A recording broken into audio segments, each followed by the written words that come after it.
Here is my audience. Matt, my mom Kathy, my niece Peyton, and my father Kevin.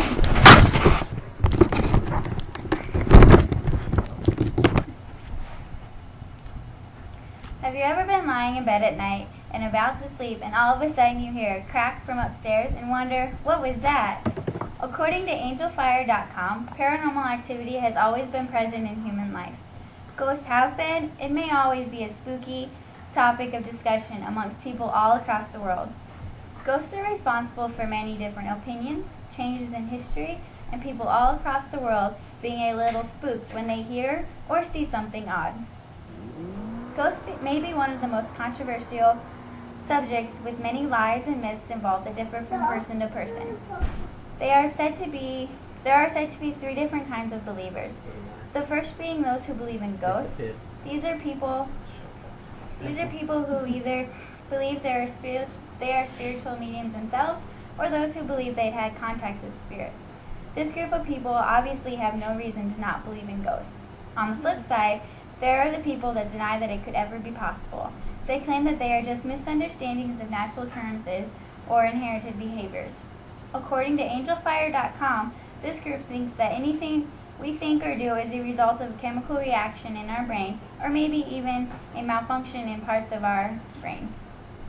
You also have the group of people that think that it could be possible, but won't admit to anything really happening.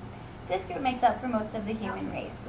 This group will admit that they believe in Santa Claus and even the Easter Bunny, and they claim they've heard spooky noises, but won't do anything to initiate it.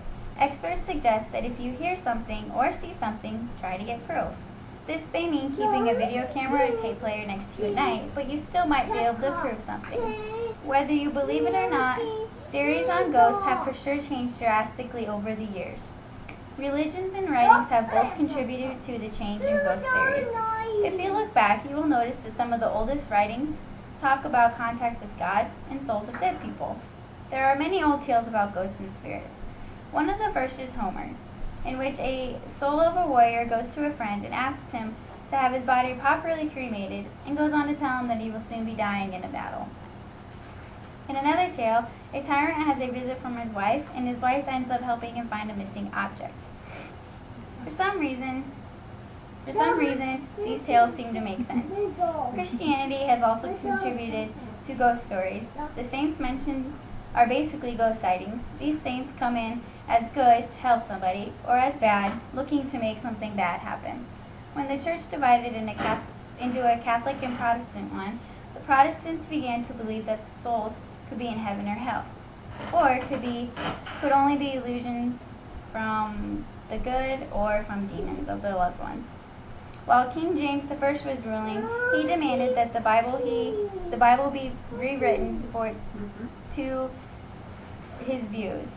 He believed that he saw many spirits, and they were either from the work of the church or Satan. In the 18th century, people began to become very skeptical of all beliefs, even Christians. In the 19th century, the beliefs of reincarnation and spiritism were brought into play, which is a whole other story in itself. Despite the different views and opinions on ghosts, each area of the world seemed to have their own encounters with them. Ghosts may not be a sure thing, but each area of the world has its own story. According to an article from www.yourdiscovery.com, in the 1st century, a ghost was reported to haunt a house in Athens belonging to a person. And according to the article, the ghost would rattle chains and take the form of an old man with a beard. According to another article from yourdiscovery.com, a famous cemetery in Brisbane is reported to be haunted by dozens of ghosts, some of which are hostile, in another famous square in which some ghosts are looked to be going up and down staircases. In Canada, a ghost has been seen at an old hospital in the Heritage Park. And in a heritage park in Calgary has a female ghost with a baby that walks through it. Still don't know what to think about ghosts? Take a look at these pictures that I found on paranormal.about.com. The first picture is a staircase and it obviously has something walking down it, but nobody knows what it is. In the second one, there's a railroad crossing with another picture of who knows what. And on the third one, you can definitely see something sitting on that bench in this park. So, believe it or not, I don't know. Ghosts may always continue to get people a little nervous. Ghost theories change from place to place and time to time, but whether you believe it or not, you still continue to think about it. So the next time you hear a sudden crack, take a minute and think, could it really be a ghost?